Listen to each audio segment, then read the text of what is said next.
It's a story, and I'll make it quick, but I can tell you that 12 years ago on spring break, I was in the worst place I'd ever been physically, mentally, emotionally, spiritually.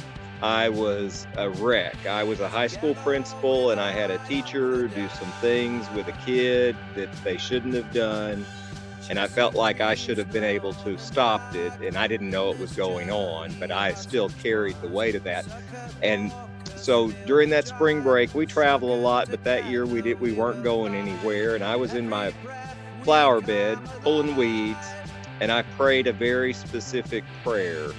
I prayed for a different job that paid me the same money I was making at the time. And when we went back to school on that following Monday, the superintendent called me into his office and he said, "Steve, your heart is just not in it.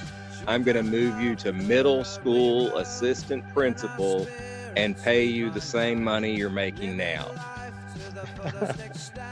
And I hated that answer, but it was exactly what I had prayed for.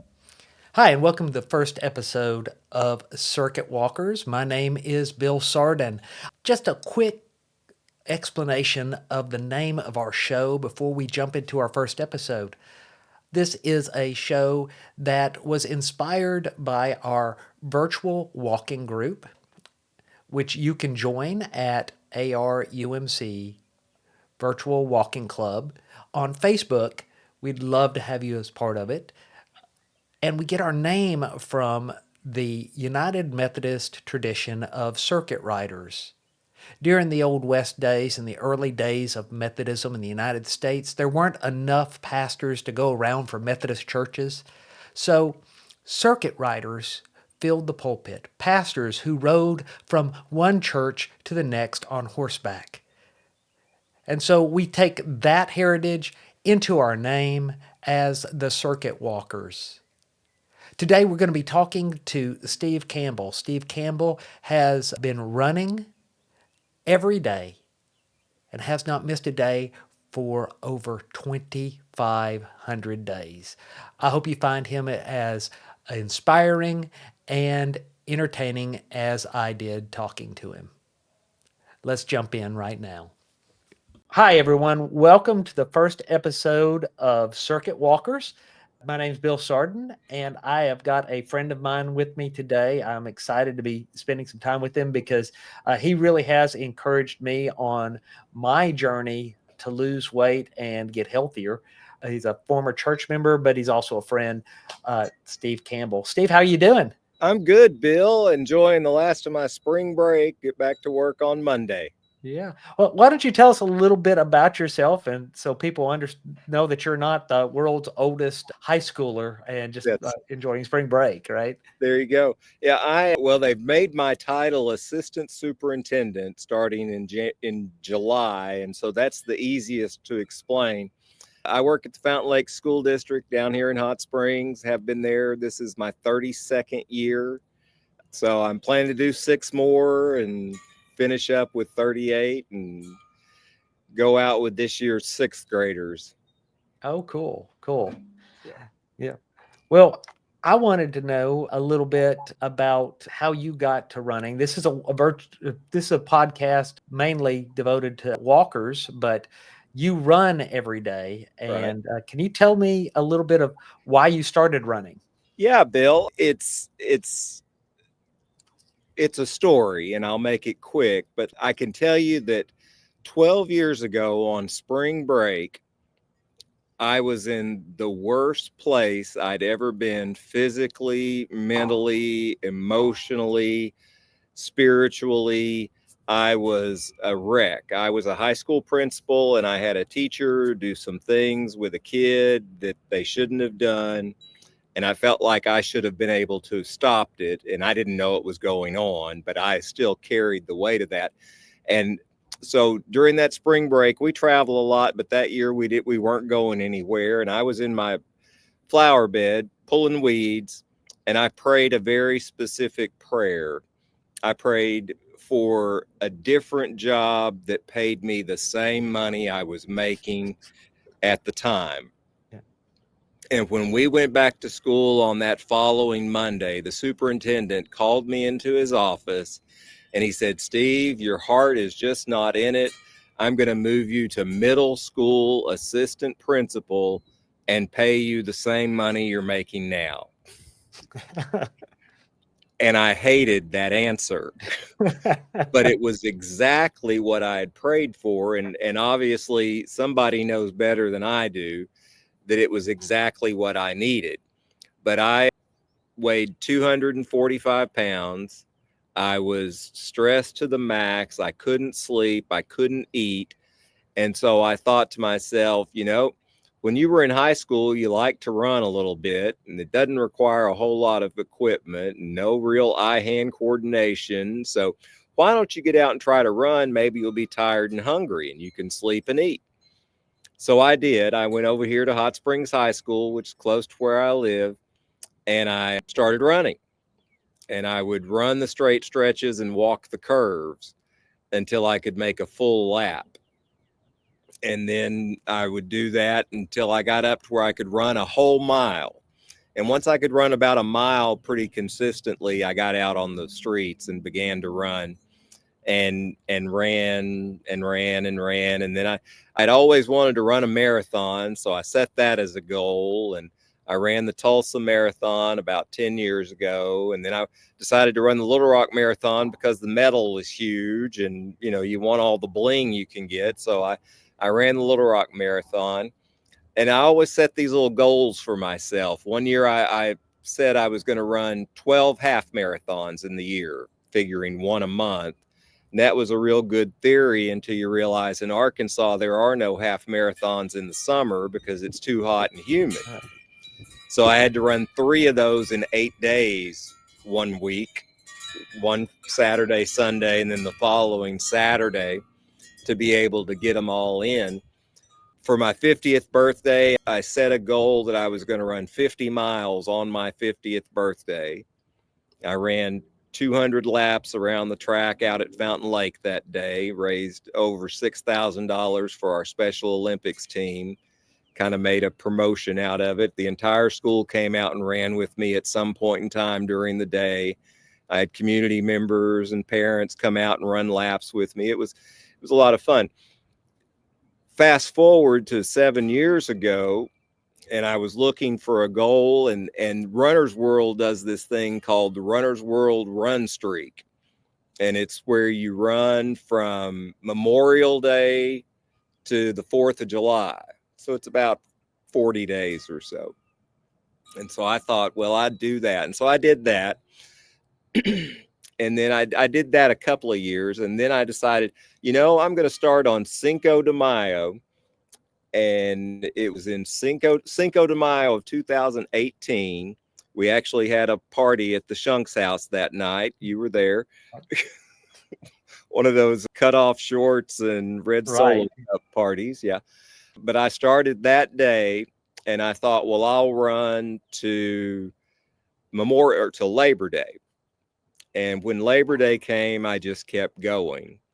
And so today was day 2,520 in a row. So that's 360 weeks I've run every day, averaging a little over 5 miles a day. I ran while I had COVID. I fell and broke my wrist, and I kept running, ran those days.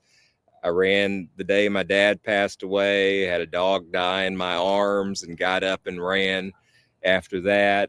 Put cleats in my shoes. I have cleats now. Before that, I used sheet metal screws that I'd screw into my shoes when it was icy so I could run. Every one of those runs have been outside, with the exception of a couple that have been in the parking deck downtown because of lightning.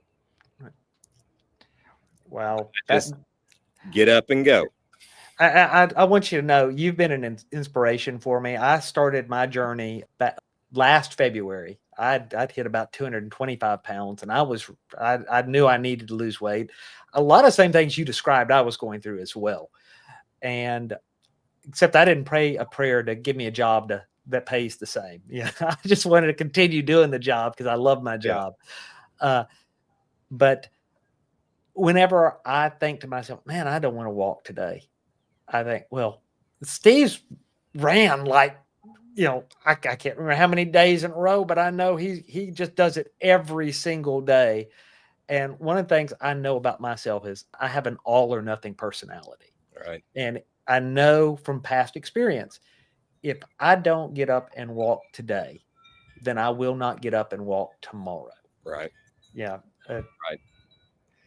Someone asked me this today. They said, well, you can run in the afternoon now that it's staying light later. And I said, no, I get up every morning. I get up at 4 and I usually running by 5, and it's usually in the dark. Now this week for spring break, I waited a little longer so I could run in daylight. But normally I run in the dark because it's literally among the first things I do every morning so that I have it done. Nothing's going to come up that keeps me from getting it done because I've already gotten it done. Yeah. Well, on those days you just don't feel like it. Do you have any techniques you can share to our listeners or habits that you do to get you out there? That's one of the things I do, Bill, is I live about 12 miles from where I work. I have to drive right through the middle of downtown to get to work. So I stop at the parking deck in the middle of downtown.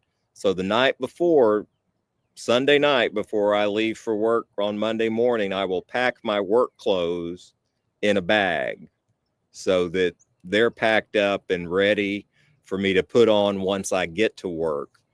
But so when I get up in the morning, I'm putting on my running clothes because my work clothes are already packed and waiting for me. And that's one of the things, I mean, I know what I'm going to wear when I leave the house. It's going to be the running clothes. So that helps. You have the threat of either going to work naked or Right. get up and run, right? Yeah. There you go. There you or go. But, actually run to work since your right. your Yeah. car. It's 100% mental. It's never that I'm too tired or too achy. People ask me that all the time. Don't your knees hurt from running? And I explain that, at 245 pounds, that's a heck of a lot of pressure on your joints. Right. Just from the weight you're carrying around and what that weight multiplies to with each step you take just walking. So no, if I don't, yeah, I hurt sometimes. I'm achy, but it's not near the ache that it was years ago and pounds ago. Oh yeah, I can definitely relate. I carry a 50-pound backpack with me as I Yeah. walk, and I have a church member go, "I'm praying for your knees every day." Yeah. I, that backpack's 25 pounds less than I weighed. Right. I've lost 75 pounds, so Right. I'm actually carrying less weight than I was at my Right. heaviest. Yeah. Mm. Exactly. Yeah. Now, when I wake up and I don't feel like it, I make a deal with myself. I say, if you will get up and walk a mile, then you'll be okay. Mm-hmm. And usually after I get that first mile done, I'm ready to do the next 3. Right. Yeah. Yeah. Yeah. Something I've run into, and since you've been doing this much longer than me, I wanted to find out if you've experienced this as well. My goal was to get down to 150 pounds. I've hit my goal. Now I'm finding things difficult. So I don't have that goal. Are you constantly looking for new goals? I really am, Bill, and I'm still working. People think I'm sick because of the weight loss over the years. More so when it first happened than now. Folks are used to seeing me look this way, but there's always I'm going to eat cookies every day, and so it's part of it is a matter of maintaining the weight, but I this run streak is one of those goals. I track my elevation gain. And so, I hit a milestone of 75,000 feet in elevation gain back earlier in the year. So now I'm watching out for that million foot mark. I'm closing in on 20,000 miles total since I started running. So, each one of those 1,000-mile marks is, something I aim for. I try to run 2,000 miles a year. So that's 500 miles a quarter. And the first quarter of the year is short. So you got to bulk up your miles a little bit. So yeah, I have all sorts of little goals. I'm not far from, I'm about a year away from having run the length of the equator. Oh, wow. And so, that's a goal I've got hanging out there. I know that that's one I'm looking toward. So, yeah, I do it because I feel better when I'm finished. Right. But I've got to have human nature. You got to have something you're working toward. People ask me about marathons and half marathons, and I could probably feel pretty comfortable running a half marathon at any time. I could do that. A full marathon takes a lot out of you, and I don't know about how well the streak would hold up. I mean, I could run 26.2 miles one day and I guess run 1 mile the next to keep the streak alive. Right. But it's hard to do much of anything on the day after a marathon, I've found. So I just pretty much stick with the streak is my big goal right now. Okay. Now, are you worried that when you hit 100,000 miles, your warranty's going to run out? Well, I got a phone call on that, and they've offered 100 phone calls on that. Right. No. Well, one of the things that we were wanting to accomplish with this virtual walking club that we've started was not only physical health, but spiritual health. Do you find any spiritual elements to your run? Bill, I really do. Part of it, and it's in the dark most of the time. So there's not a whole lot of communing with nature that I get to do other than with whatever the elements are for that morning's run. It's either the humidity or the frost or that sort of thing, the rain occasionally. But while running, I've probably seen more sunrises than I've ever seen in my life. And there's something just, deeply touching about that. I listen to music every day, but I can't tell you what song plays after about the first 3 songs. It's just there as noise. It's not that it's anything I can really hear. Somebody once said, and I can't remember who said it, and I apologize, that I feel most at church when I'm in the woods. And, I'm blessed to live in a pretty natural place. Oh, yeah. And, you know, Hot Springs, you've been here, you've lived here. There's just something soothing and almost ethereal about the sense you get from our natural surroundings. And Bill, I believe that you become stronger in your faith the more you know yourself. Right. I mean, absolutely believe, if it's all about grace, you got to start with giving grace to yourself, and you got to know yourself to know what grace you need. And there's been nothing that has ever been a practice that has made me more self-reflective than getting out and running. And I mean, you have all that time, I'm by myself, the music's in the background, but it's me and myself.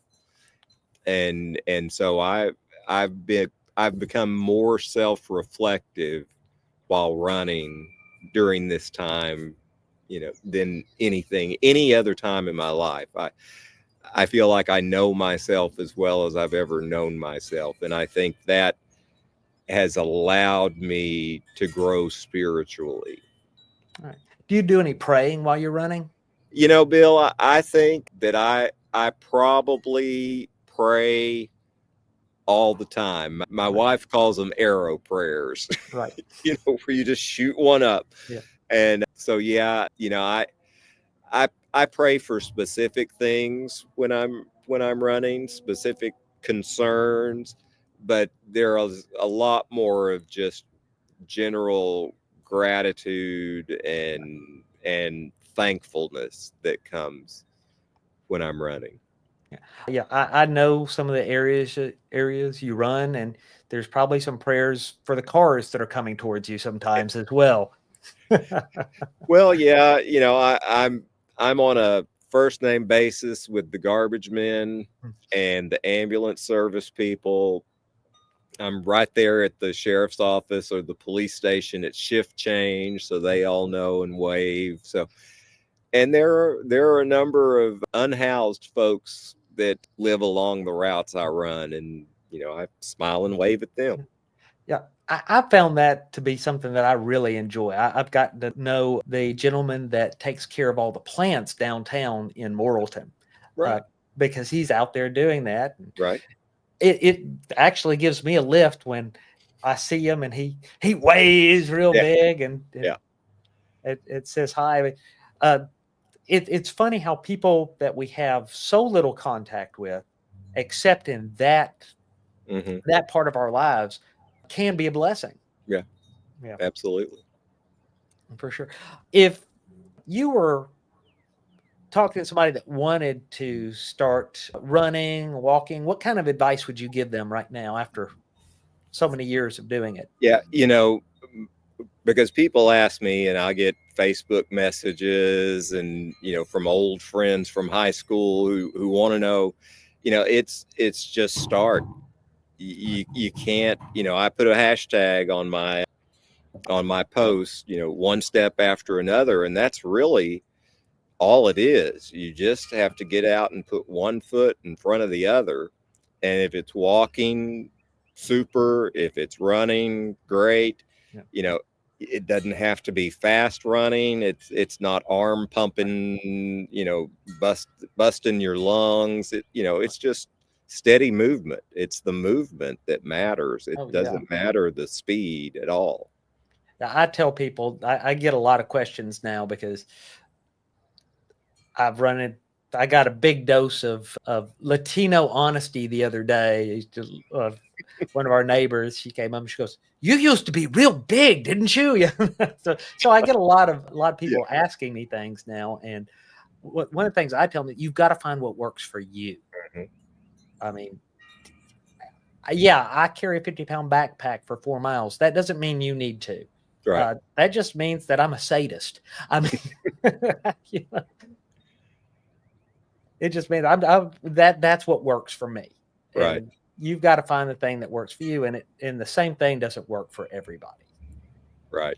In fact, that's true for our prayer lives as well. I mean, there's so many different ways of praying that maybe it works for me, but it might not work for you. I've been praying the hours lately, which is the praying. They're a set of psalms, scriptures, hymns, and it's 3 times a day. Okay. It works for me, Hmm. but it wouldn't have worked for me 15 years ago, Right. and it may not work for somebody else right now. Right.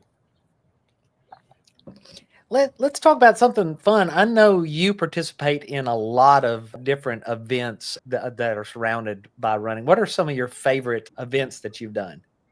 I really like our little local races. We have an Adam Brown 5K, which was named for the soldier who's featured in the book Fearless, and it's out at his old high school. They've named one of the roads for him, and it's a good story, and I like to run to support that cause. But I I always laugh. I drove over to Benton to run in a 5K. They called it the Pudding Cup 5K, and it was it was for raising funds for after school snacks for a program. Those little fundraisers are just fun. The Arkansas pork farmers had a bacon run out at the state fairgrounds where you had to stop and eat a cup of bacon bits every mile. And then you got a bacon pancake at the end of the race. So, Did you get just, some Pepto-Bismol at the end of the race too? No. good with that. Here locally, they used to have the 5-beer 5K, which Right. was a lot of fun. You'd have to stop and drink a beer every half mile or so. That was kind of fun.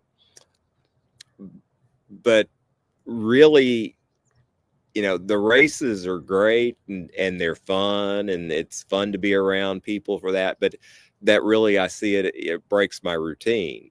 It starts later. It's great, and I enjoy it. 5Ks are a little less than I run each day. So that day I'm going to start later and run less, unless I get out and run half of it my regular time and then go run the race. But they're fun. But really, for me,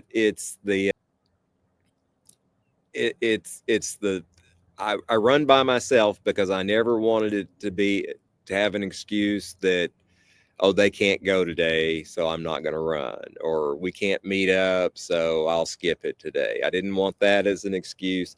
I've run in over 100-degree span of temperature because it's never too hot or too cold that way. I've already done it. I've run in that weather.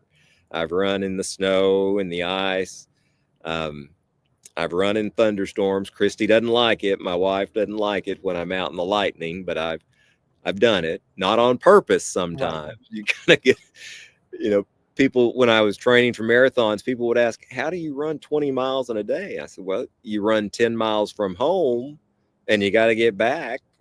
Right. So you got to turn around and run 10 miles back. So at that point, you might as well run the next 6 miles and complete your marathon. Yeah, there you go. Now, your son Hudson just moved to San Francisco. He did. He decided, he's a welder, and he has some friends from here that live out there now, and he decided to go move in with them at 22. We have an empty nest now. We've spent spring break remodeling the upstairs that we had surrendered for 22 years. Have you thought about running to San Francisco to see him? No. I figure when we do visit him, we'll plan it on a weekend when I can find a race out there, just to run a race out there. Now, that I have done. When we travel, I try to find races that are in the area and try to run a race. We went down to Fort Worth for Oktoberfest 5K back in the fall, and I've run in half marathons in Texas and Missouri and Louisiana, bigger races like that, go and run have it part of the trip. Yeah, you took Hudson to every state in the Union. Where was your favorite? And I'm sure you ran everywhere you went. Where was your favorite place to run? Because he's 22 and I didn't start running till he was about 11. So I missed some states. I didn't get them all in. But I we were staying in an Airbnb outside of, well, it was Denali at the time. I guess now it's McKinley National Park. But we were outside of Denali in Alaska in an Airbnb. And I got up at 4:00 in the morning. Of course, it's sunlight out because it never got dark, and I ran my run that morning along a private landing strip. They had an airplane landing strip right outside the Airbnb where we were staying, and so that's where I ran in Alaska, and that was a pretty cool run. Running on the beaches in Hawaii were pretty awesome. We went to Ireland for Christy's 50th birthday a couple of years ago, and I knew it was going to be like, I don't remember, it was a milestone run. I think it was probably like day 2000 of my run streak, and we were staying on the North Atlantic in a little cabin, and I knew that we were going to be on the beach, and I thought, well, I'll have a nice North Atlantic barefoot beach run for day 2000. and the beach was all rock. Oh, So so I ended up running. I ran the beach, but I had to keep my shoes on. yeah. So Well, running in sand or even walking in sand is an ordeal in yeah, itself. I mean, I think you could probably run half the distance and get distance. Yeah, twice the workout. absolutely. Yeah. What was the you run every day regardless. So what was the worst condition you've been in when you said I'm doing it. I'm gonna make it work. Yeah. So the last snowstorm we had, where here we got about 15 inches of snow, and I had my cleats. It was the morning the snow had finished, and I went out and I looked around and I thought, I can't run in my tennis shoes. I'm going to Right. have to run in boots. And so I ran a couple of miles in my rubber boots that day because it was just so deep, and that was not great, but it was a lot of resistance. But the next day, the top of the snow had frozen over. So every step I took, I broke through, and then the toe of the boot hung on the crust as I Right. came out. Oof. And so that was probably the worst run I've ever had. I didn't get very far. I got in about a mile and a half that day. Yeah. Yeah. We didn't quite get 15 inches here, but Mm. I can remember Yeah, trudging through that. It wasn't easy. In no. fact, I left my backpack that day. I was That not carrying that. I didn't want to be the turtle on its right. back in the snow. Can't put your arms down, can't Yeah, get up. Yeah, can't get up. No, no. That yeah. I could just hear Kimberly, visiting me in the hospital, asking right. me why I was being so stupid. Yeah. So there's not really an end goal to this. This is life now, right? Yeah. Yeah. I could I could let the streak go at any point, but I really hadn't come up with a reason why I would let the streak go. Right. I mean, I can the goal is to run at least a mile a day. Now, like I said, I've averaged a little over 5 miles a day, but there have been some 1 mile streak savers Right. where I just had to, the day got away from me, or, that's part of why I run so early now, is that way I can get my mileage in and not have the interruptions. But you know, I always laugh. I almost lost the streak that first summer. We drove from here to Plains, Georgia to go to Jimmy Carter's Sunday school.